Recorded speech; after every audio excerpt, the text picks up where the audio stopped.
बिस्मिल्लाहिर्रहमानिर्रहीम अस्सलाम वालेकुम। मैं हूं एडवोकेट मोहम्मद इशफाक और आप देख रहे हैं मेरा YouTube channel just to law. आज हमने जिस टॉपिक पे बात करनी है वो है कि जाली फ्रॉड से की गई रजिस्ट्री को किस तरह मनसूख करवाते हैं, इसका तरीकाकार क्या है और किन हालात में आप रजिस्ट्री मनसूख कराते हैं, और इसके साथ साथ हम कौन सा दावा दायर करेंगे अगर हमें रजिस्ट्री मनसूख करवानी है तो, और इसमें फरीक किन किन को बनाएंगे। इन तमाम टॉपिक्स को आज की वीडियो में हमने डिस्कस करना है, तो एंड तक वीडियो को लाजमी देखें। अगर आप मेरे चैनल पर नए हैं तो मेरे चैनल को सब्सक्राइब जरूर कर लें ताकि आने वाली नई वीडियोस और उनका नोटिफिकेशन आपको मिलता रहे। चलते हैं अपने मेन टॉपिक की तरफ, जाली फ्रॉड से की गई रजिस्ट्री।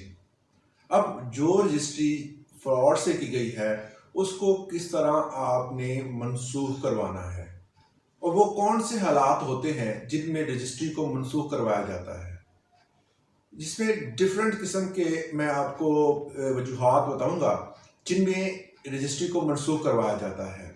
पहली जो वजह है कि अगर आपने किसी भी बंदे के साथ कोई इकरारनामा किया है, आपने कोई प्रॉपर्टी खरीदी, आपने प्रॉपर्टी खरीदने के बाद उसके साथ एक इकरारनामा किया और उसमें ये तय पाया कि आपने इतना बयाना देंगे और उसके बाद फलां टाइम पे आप बाकी रकम जो होगी वो अदा करेंगे और प्लाट जो है और ये बिल्डिंग प्रॉपर्टी जो है वो आपके नाम पर कर दी जाएगी।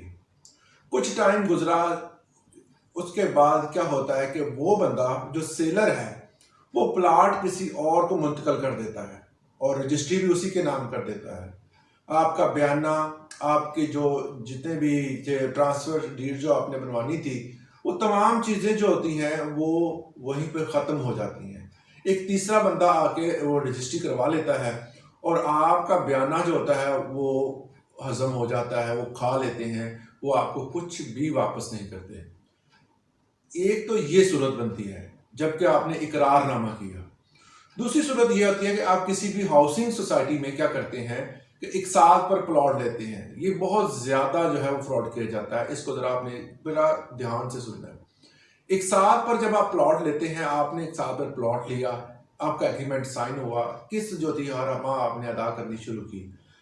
जब एक साथ ख़त्म होने वाली होती हैं उससे पहले हाउसिंग सोसाइटी वाले क्या करते हैं कि उसी प्लॉट को जो है किसी और बंदे को सेल कर देते हैं।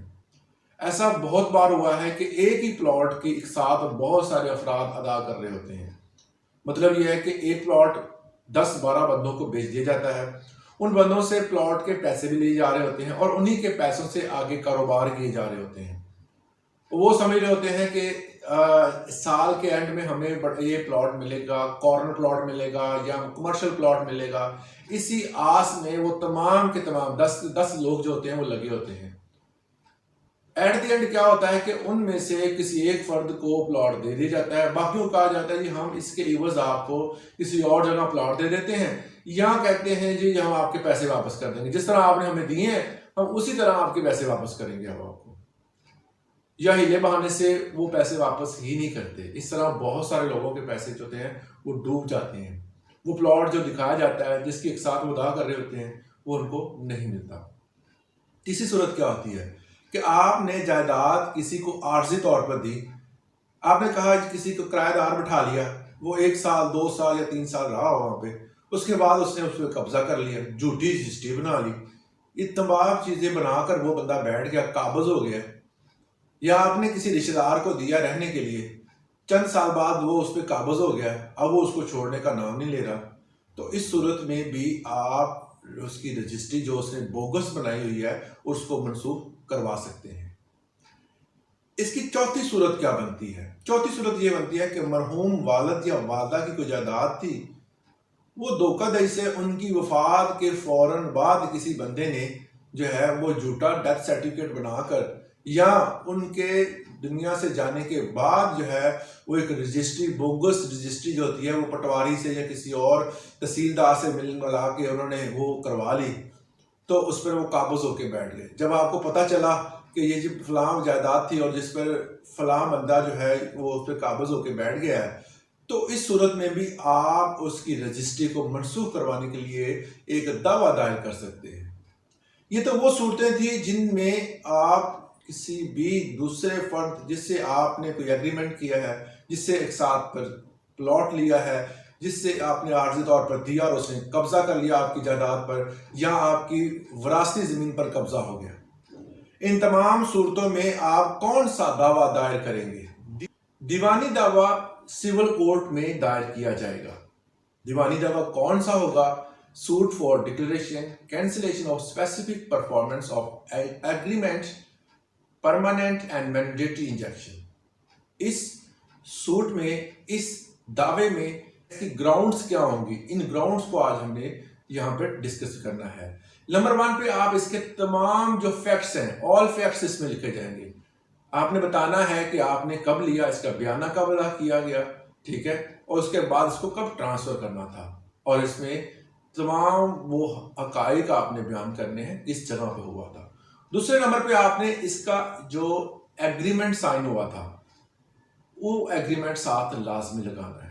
नंबर 3 पे आपने विटनेस बताने हैं कि फलां फलां बंदे थे इनकी साइड से और हमारी साइड पे जिनको गवाहान के साइन दस्तखत और अंगूठे हुए हैं।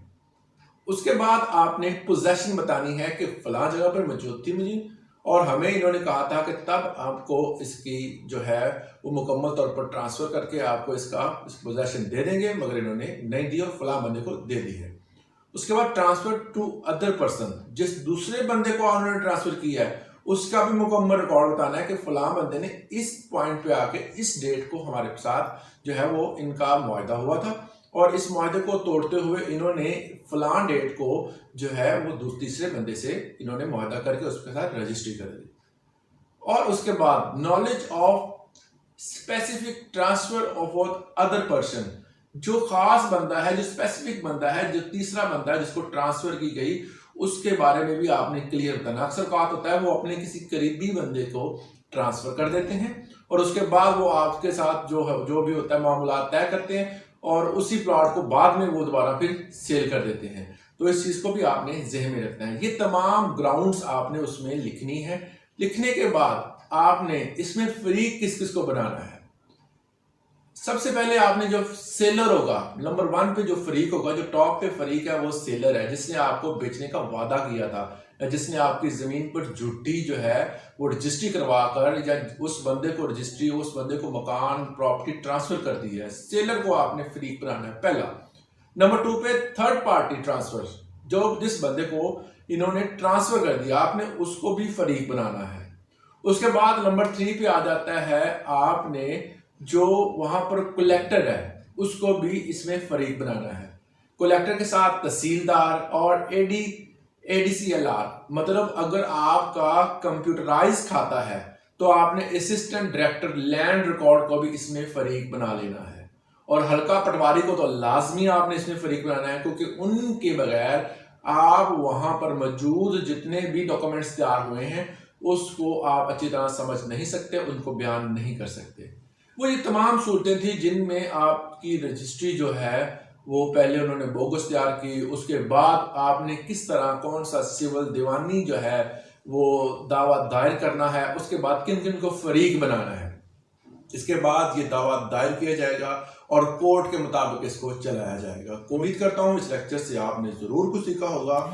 अगर कोई चीज रह गई हो या मैंने आपको बयान करने में कोई कोताही की हो तो इसके लिए माजरत ख्वाह। उम्मीद करता हूँ आपने इस लेक्चर से जरूर कुछ सीखा होगा। अल्लाह हाफिज।